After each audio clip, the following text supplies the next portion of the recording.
Production funding for Making It Up North is provided by the citizens of Minnesota through the Minnesota Arts and Cultural Heritage Fund.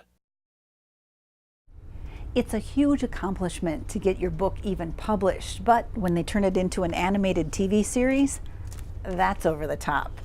This time we'll step into the shoes of a pop-up chef, a music group, and a community theater director making history. Join us and meet some creative makers as they draft their next chapter.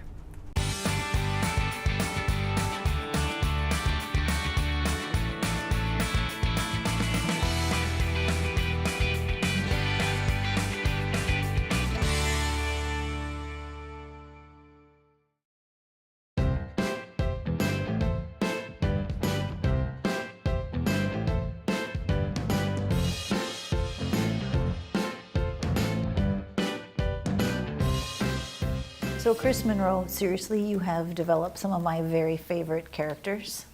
Thank you for letting us step into your studio. Oh, it's my pleasure. Okay, what are you working on today? These are illustrations for a book that I'm illustrating. I didn't write this book, and it's called Spit, Sniff, Scratch, The Science of Disgusting Habits. So it's all of these disgusting little illustrations. This one is, sort of an anatomical drawing of someone choking on a blueberry. And this person is also choking. This guy is talking with his mouth full and spraying his friend with food. And here he's burping. There's a lot of burping in this book. But it's really fun to draw. I feel like this is another one of those projects that I was born to do. So how does one get the chance to illustrate a book? How does that happen? For me, the first book that I illustrated, I used to have an illustration agent years ago when I lived in Minneapolis, and they got me the first book I did, which was totally uncool. And then I didn't do anything for a long time, and that company, Lerner, eventually asked me if I would ever be interested in writing a children's book, because they had been reading my comic and had been kind of looking for a new project for me to illustrate. And then the Adam Lerner, the head guy there, said, "Have you ever considered writing a children's book yourself?" And I said I had, and he said, "Well, if you want to do that and send me the manuscript directly," and he's the publisher. So I was like, yeah, sure, I'll do that. Being an author is a whole nother level of discipline, of creativity in some ways, or maybe it's all connected. Well, if I hadn't been writing the comic, I would have been much more intimidated and scared about the writing part. I mean, I always liked writing, but I really considered myself an artist, a visual artist, not an author. So that part actually, it still kind of surprises me when people introduce me as an author, because I don't quite associate myself with that, but I have written like 9 books or something like that, so I should probably accept that.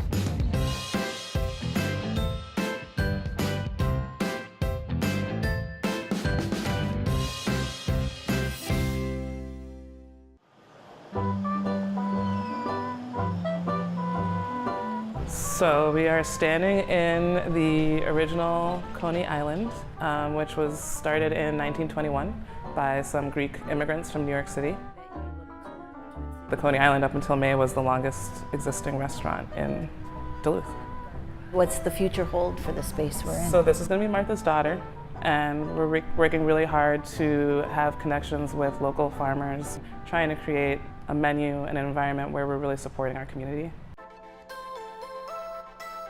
I think most people think that's like the craziest thing you could do is open a restaurant and go into the food industry, But having so much support along the way from the community and having people asking me constantly, when are you going to open, definitely is way more reassuring.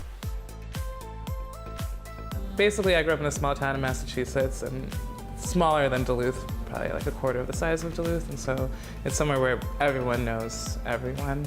And so while my parents were very prevalent in the community when I was a child, I was often referred to just as Martha's Daughter. I mean, Unica, but also Martha's Daughter. And so when it came to naming the restaurant, it just seemed appropriate.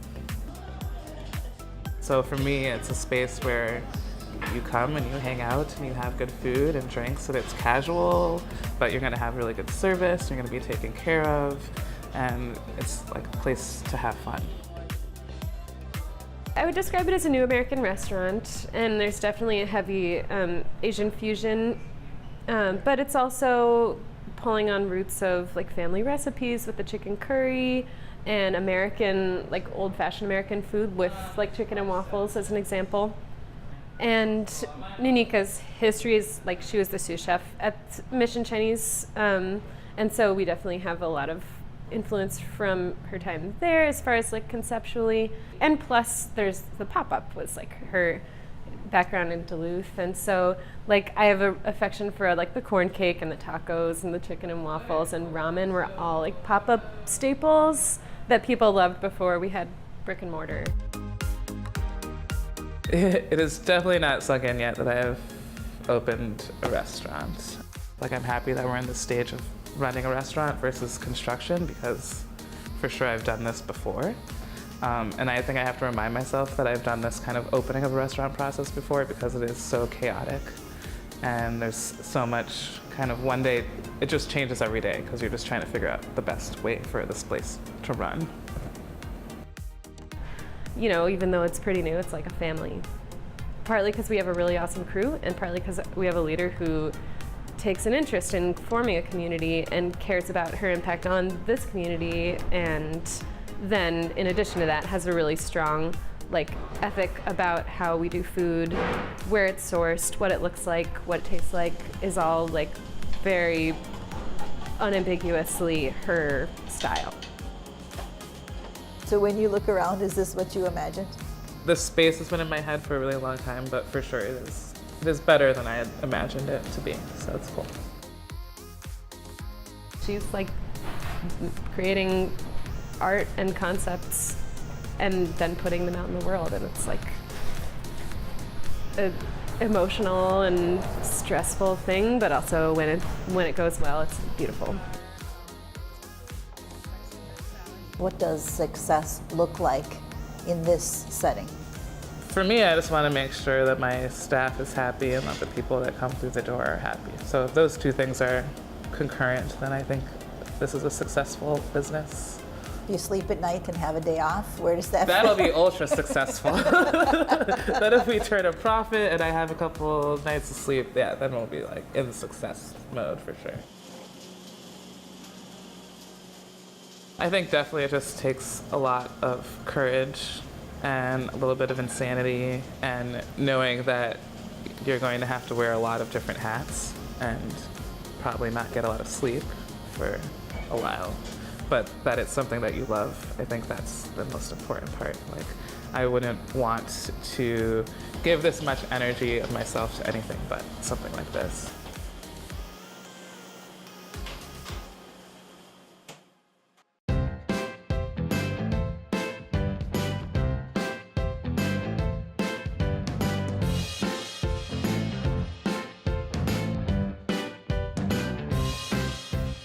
So tell me about Chico, because Chico's got big news. Chico Bon Bon. Yeah, Chico Bon Bon is going to be a Netflix series. There's 20 episodes coming soon. I don't know the exact date, but the title of the show is Chico Bon Bon, Monkey with a Tool Belt, which I think is great that they got his name in there. Because at a certain point, I wished that his name was in the title of the books too, but it was kind of too late. So where does the inspiration for Chico, back up to the beginning, Chico Bon Bon's origins, where does he come from? Well, I worked at Marshall Hardware for, many years, and one of the things that I did there, I was the toy buyer, and I really didn't like the toy choices for kids that had to do with tools. There was Bob the Builder, and that was about it, and I thought Bob the Builder just didn't cut it in my estimation. I know people love him, and I'm sorry if I'm insulting the lovers of Bob the Builder, but I just thought, the minute I thought of the title, Monkey with a Tool Belt, I just thought, that's it. That's gonna work. he's got an unlimited amount of possibilities for adventures with the tools. And, you know, and I knew some things about tools just from working in a hardware store. And I didn't know a lot about monkeys, but, you know, he can fake that. So what does it mean to have a Netflix series? Does that mean Chico belongs to someone else, or what is that story? You know, it's kind of complicated. He still really belongs to me and the publisher, but the production company, you know, they optioned him many years ago. He's kind of been in the pipeline to become an animated series for quite a while, but just nothing really ever happened. And then the Netflix deal, I just saw it on Facebook before I knew that it happened, because the guy that runs the fan club page, Bruce, had seen a press release about new Netflix series, and it was in there. And so it was kind of hilarious that I found out about it, like, through Facebook. Yeah. So we'll see. You're out into the world, Chico. Yeah. You know, someone once said, like, he's out working while you're not. Yes. I'm like, I'm always working. Come on. But yeah, it's pretty exciting. You know, I kind of always believed that it would happen. So part of it's just sort of like, yep, it happened. But, you know, this other part of me is kind of in shock.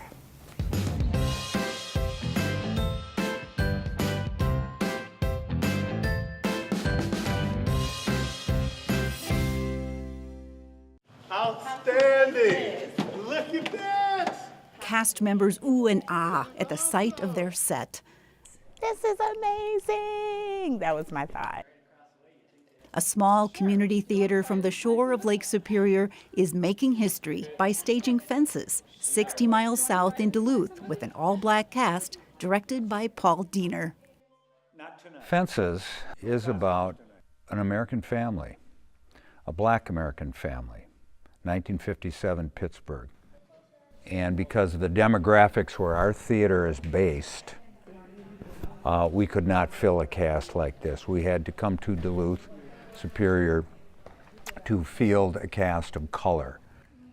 I love this cast. This is the first time that I've ever been in a completely black cast ever. Is on the clothesline with the basket on the stool. The stool is this white thing. We don't really have that design in our theater company to reach into the Duluth market. And frankly, it's a lot of work to build a set up north in Silver Bay, pack it up, truck it down here, and then start moving it north. I've never been to Silver Bay, ever, so I have no idea. I'm hoping that it's just as, hopefully, receptive to the audience and kind of encouraged like it has been within the Duluth community, because people are so excited to see it.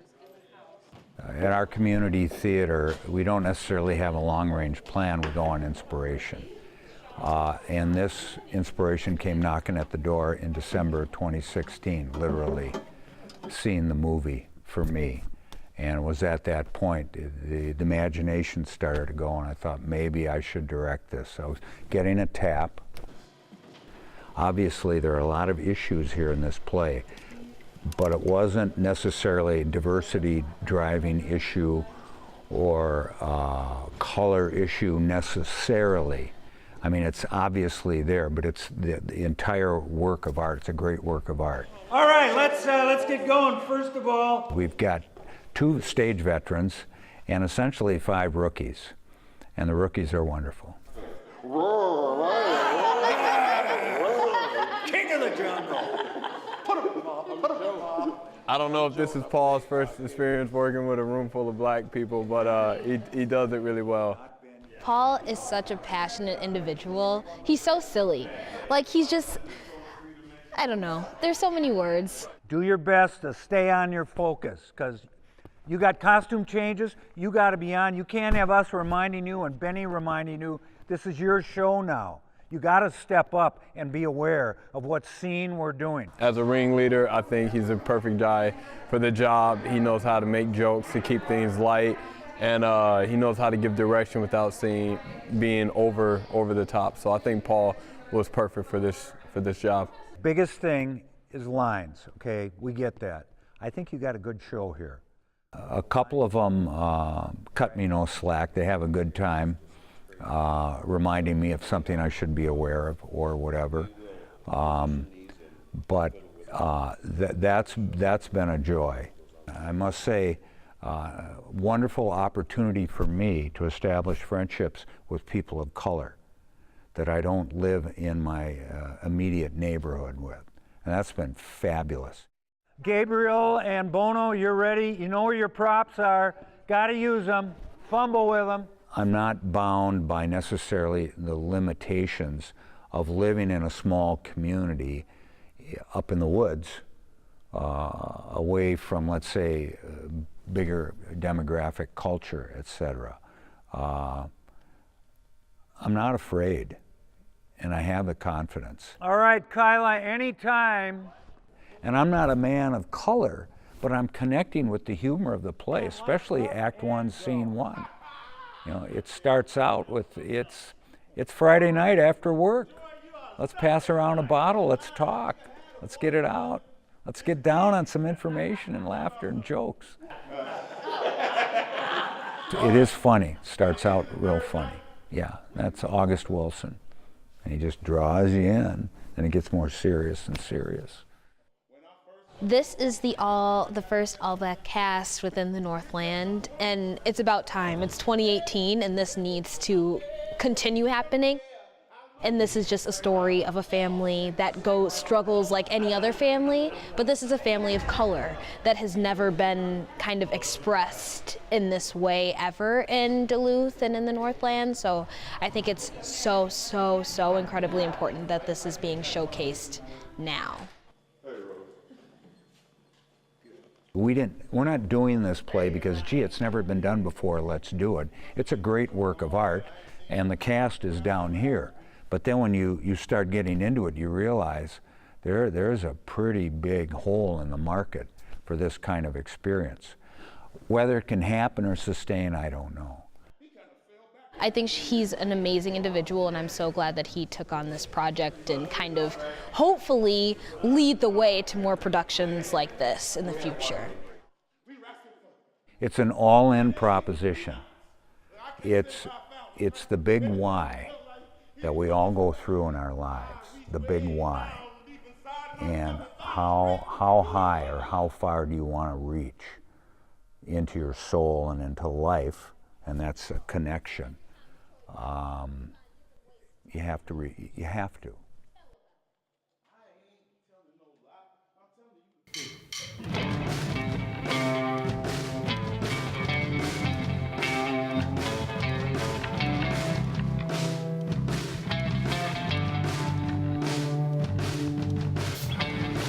Hi, Diedrich. Nice to meet you. Howdy. Tony, I'm Brett. Lloyd, nice to meet you. I'm Brett. Roger. Hi. You're listening to new music on 91.7 KAXE, 90.5 KBXE. We are Northern Community Radio. We have the Social Animals, so I want to say hi to everybody, and everybody can just say hi back to me all at once. Hi. And it's been your band under different names for... Yep, Tony and I kind of did the whole thing together from the start, pretty much. And how long has that been? Right around 2010 or 2011, we've been together. Yeah, 2010. Yeah, holy cow. I know. That's a lot. That is a long time. As a duo project and as kind of a folk project, and then it became more electric guitar based, and there was a lot of college parties, and then we started to take it seriously, and we found these guys. Thanks so much for being here. That's the Social Animals, and they are in concert tonight at the Rife Center. You'll be able to see them at 7:30. Check out your chance to get tickets. You won't want to miss it. I would say if I were to put it in stages, it would be we all gave up our other lives that we had and moved across the country to Portland and practiced every day for hours. And then about 200 some shows into that year, we met our manager, and then we got the tour with Dashboard and the All-American Rejects, and that was, I would say, another step. We're nowhere near where we would like to be at this point, but yeah, it was pretty much just a consistent grind. I would say it really didn't feel like there was a moment of like a leap necessarily. Truly, it was always kind of like a small step and another small step, and then so it was nice because we were always prepared for whatever was given to us. There was never a moment of like panic. It was always something like, oh, we can handle this. My mom and grandparents are here. You should give them a hand.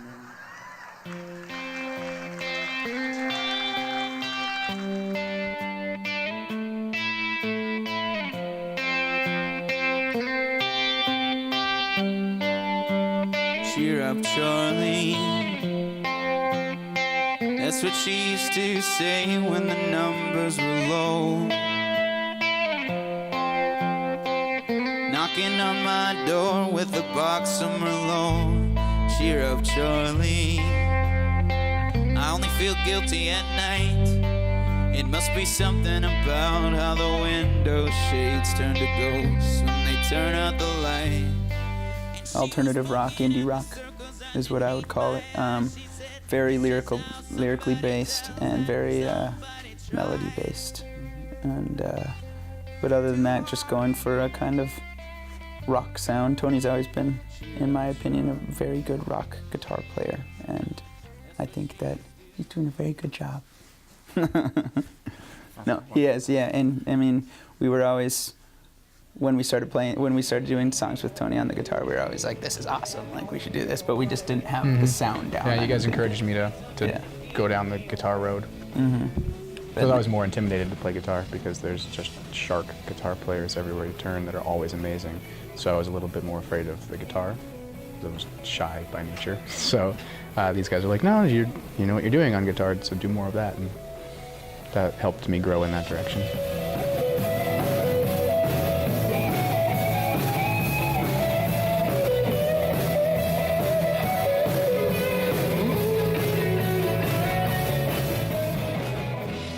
I would say tour constantly and be prepared for it to suck really bad for a really long time. Make fun of yourself. Yeah, be able to make fun of yourself. Be able to laugh at yourself. And if we took ourselves really seriously every day, this would be very difficult. Yeah. But when we do something, or there's a bad show, or there's a bad day, then we just make fun of ourselves, and the group, learns and grows from it instead of being discouraged. And once we also made it our full-time jobs and we needed money, that actually really helped to like force us to play. Because there would also be times where we might not have played as often, but we're like, well, we need to make money for rent, so we were forced to get on the road. So that helped push us. After this, we go to Lutsen for the DeLutzen Festival on Saturday, and then we head back down to Tennessee, to Nashville, to record some more of these new songs that we've been writing. You know why you just don't wanna say it. You know why. You know why.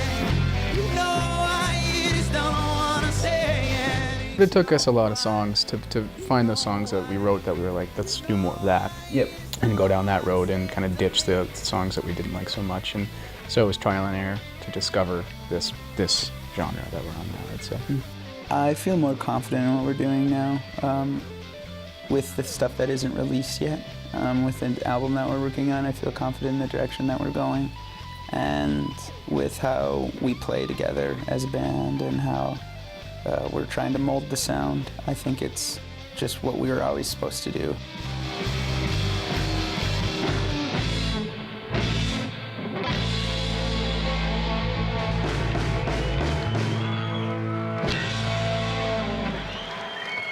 Thank you guys very much. We'll see you next time we're in town. Thank you for coming out here.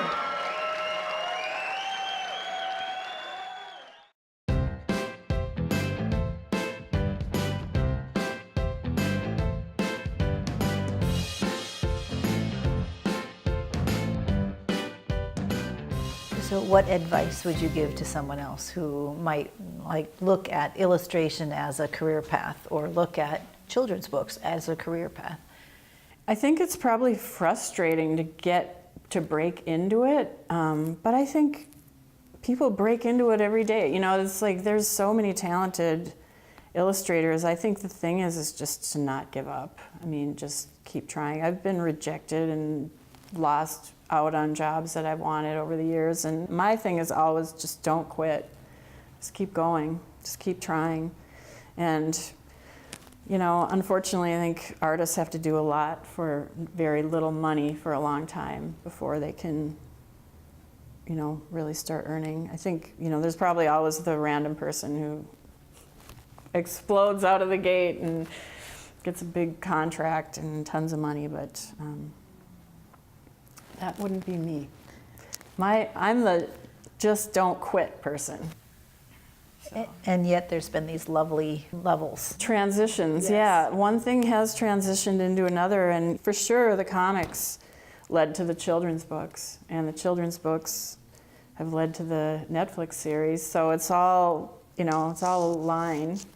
And, you know, I could say that working at Marshall Hardware kind of, you know, spurred the Monkey with a Tool Belt creation for sure. And then the success of that really enabled me to quit working at Marshall Hardware. So that was good. Yeah. Fantastic. Well, thank you for letting us talk about illustration, book authoring, and busting out. It's a fun career, and I appreciate it. Thank you. Every day I'm to the wheel and drive.